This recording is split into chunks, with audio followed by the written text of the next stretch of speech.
लगातार 3 दिनों से आसमान पर काले बादलों का कब्जा था। बारिश रुकने का नाम नहीं ले रही थी। गांव की कच्ची गलियां पूरी तरह कीचड़ में बदल चुकी थीं। खेतों में पानी भर गया था और लोगों ने अपने अपने घरों के दरवाजे बंद कर लिए थे। गांव के आखिरी छोर पर मिट्टी और खपरेल से बना एक छोटा सा घर था। उस घर में शिवा, उसकी पत्नी सविता और उनका 10 साल का बेटा मुन्ना रहते थे। घर छोटा ज़रूर था, लेकिन वहाँ प्यार और अपनापन किसी महल से कम नहीं था। उस रात उनके घर में 2 अनजान मेहमान भी ठहरे हुए थे, एक पति और पत्नी। दोनों तेज़ बारिश में रास्ता भटक गए थे। कई घरों के दरवाजे खटखटाने के बाद भी किसी ने उन्हें अंदर नहीं आने दिया। आखिर में जब वे शिवा के घर पहुंचे, तब उसने बिना कोई सवाल किए उन्हें अपने घर में जगह दे दी। सुबह होते ही सविता की आंख खुली। सबसे पहले उसकी नज़र रसोई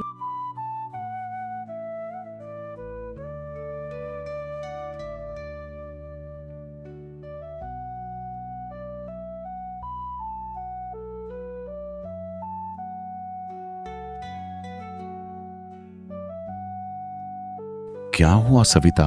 सुबह से इतनी चुप क्यों हो? सविता ने बिना कुछ कहे आटे का डिब्बा उसकी तरफ बढ़ा दिया। देखिए, घर में बस इतना ही आटा बचा है। दाल भी खत्म होने वाली है। अगर आज मेहमानों को खिला दूं तो शाम को मुन्ना क्या खाएगा? शिवा कुछ पल तक चुप रहा। उसने गहरी सांस ली। मुझे पता है हालात अच्छे नहीं हैं, लेकिन अगर कल रात में उन दोनों को बाहर छोड़ देता तो सारी उम्र खुद को माफ नहीं कर पाता। मैं मना नहीं कर रही हूँ, लेकिन एक माँ होने के नाते डर लगता है। अपने बच्चे को भूखा नहीं देख सकती। शिवा ने मुस्कुराकर उसकी तरफ देखा। गरीबी से कभी शर्म मत करना। शर्म तब करनी चाहिए जब इंसान मुसीबत में किसी का साथ छोड़ दे। सविता कुछ नहीं बोली। उसकी आंखें भर आई थीं। तभी बाहर से मुन्ना दौड़ता हुआ अंदर आया। बाबा, बारिश अभी भी नहीं रुकी।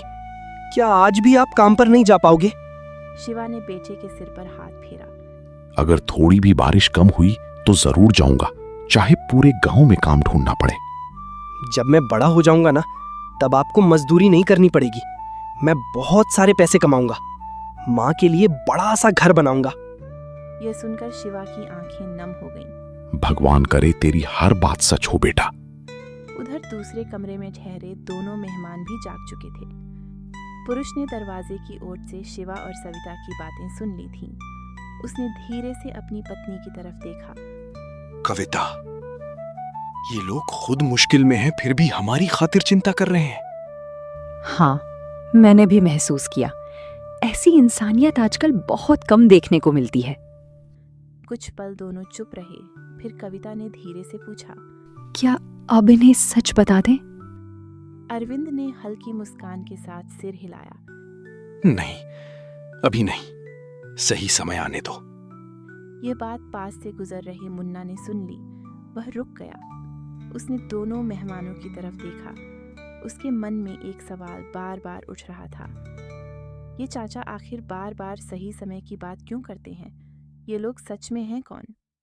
उधर बाहर बारिश और तेज हो गई, और किसी को भी अंदाजा नहीं था कि यह सिर्फ एक बरसाती रात नहीं, बल्कि उनके जीवन की सबसे बड़ी परीक्षा की शुरुआत थी। बार गिर रही थी। हर बूंद जैसे शिवा के मन पर एक नई चिंता बनकर गिर रही थी। रसोई के कोने में बैठी सविता ने बचा हुआ सारा आटा एक परात में निकाल दिया। उसने कई बार डिब्बे को उल्टा करके झाड़ा, लेकिन उसमें से एक छुटकी आटा भी नहीं निकला। उसने गहरी सांस ली। बस अब घर में यही आखिरी आटा बचा है। उसी समय शिवा रसोई में आया। उसने परात की तरफ देखा और बिना कुछ कहे सब समझ गया। इतना ही बचा है? हाँ, और दाल भी मुश्किल से 1 कटोरी बनेगी। तेल भी खत्म होने वाला है। कुछ पल दोनों के बीच खामोशी छाई रही। बाहर बारिश की आवाज उस खामोशी को और भारी बना रही थी। शिवा, एक बात पूछूं? पूछो। अगर आज भी बारिश नहीं रुकी तो कल क्या होगा? शिवा ने जवाब देने की कोशिश की, लेकिन उसके पास कोई जवाब नहीं था। उसने सिर्फ इतना कहा, भगवान कोई ना कोई रास्ता जरूर निकालेगा।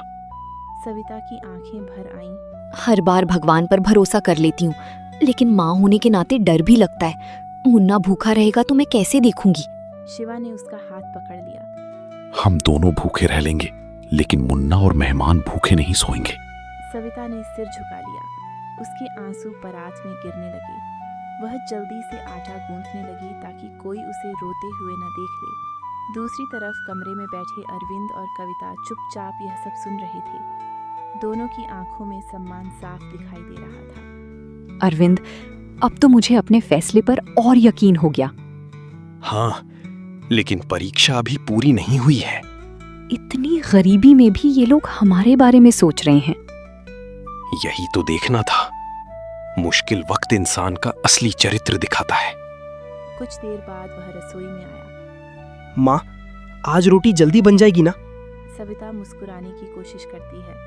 हाँ बेटा, बस थोड़ी देर। आज चाचा चाची भी हमारे साथ खाएंगे। हाँ। अच्छा है, अकेले खाना अच्छा नहीं लगता। उसकी मासूम बात सुनकर शिवा और सविता एक दूसरे की तरफ देखने लगे। उनके चेहरे पर मुस्कान थी, लेकिन आंखों में दर्द। कुछ देर बाद सविता ने 5 छोटी छोटी रोटियां बनाई। 1 कटोरी दाल तैयार हुई। बस इतना ही खाना पूरे घर के लिए था। वह थाली सजाने लगी। उसके हाथ कांप रहे थे। हे भगवान, आज हमारी लाज रख लेना। उसी समय शिवा उसके पास आया। डरो मत, जो है वही पूरे सम्मान से परोसेंगे। सविता ने सिर हिलाया। वह थाली लेकर मेहमानों के कमरे की ओर बढ़ी, लेकिन उसके कदम भारी थे। उसे ऐसा लग रहा था जैसे हर कदम उसके दिल पर बोझ बनकर पड़ रहा हो। दरवाजे तक पहुंचकर उसने गहरी सांस ली और धीरे से आवाज दी। भैया, खाना तैयार है। अरविंद ने शिवा की तरफ देखा, फिर थाली की तरफ, और उसी पल उसे समझ आ गया कि यह सिर्फ खाना नहीं, बल्कि इस गरीब परिवार का आखिरी सहारा था। उसने मन ही मन एक फैसला लिया। सविता ने कांपते हाथों से थाली अरविंद और कविता के सामने रख दी। थाली में केवल 5 रोटियां और एक छोटी सी कटोरी दाल थी। देखने वाला शायद यही समझता कि यह एक साधारण भोजन है, लेकिन उस घर के लिए वही उनका आखिरी सहारा था।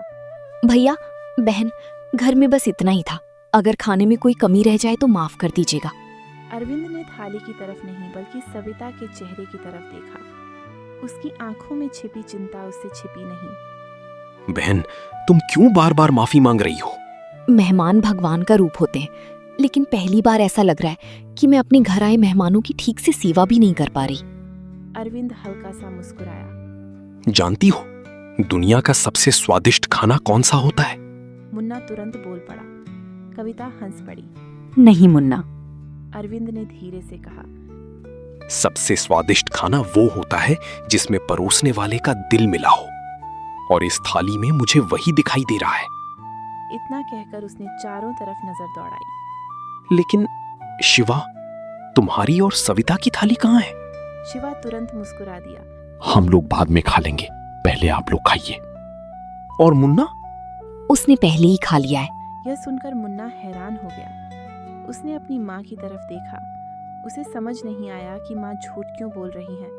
कुछ पल तक कमरे में सन्नाटा छाया रहा। अरविंद धीरे धीरे थाली से हाथ पीछे खींच लेता है। नहीं, पहले तुम सब बैठो। अरे नहीं भैया, ऐसा कैसे हो सकता है? हो सकता है क्योंकि मैं भूखे परिवार के सामने बैठकर खाना नहीं खा सकता। शिवा ने बात संभालने की कोशिश की। आप गलत समझ रहे हैं। अरविंद कुछ बोलता उससे पहले ही मुन्ना मासूमियत से बोल पड़ा। बाबा, माँ फिर झूठ बोल रही है ना? सबकी नजर मुन्ना पर टिक गई। मैंने सुबह देखा था, आटे का डिब्बा बिल्कुल खाली हो गया था। माँ कह रही थी कि बस यही आखिरी रोटियां बनेंगी।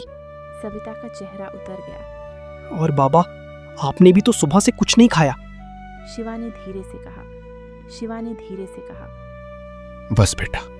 लेकिन मुन्ना रुकने वाला नहीं था। रोज कहते हो कि तुम्हें भूख नहीं है, लेकिन रात को जब मेरी आंख खुलती है तब आप दोनों सिर्फ पानी पीकर सो जाते हो। कमरे में ऐसा सन्नाटा छा गया कि बाहर गिरती बारिश की आवाज भी साफ सुनाई देने लगी। कविता की आंखें भर आईं।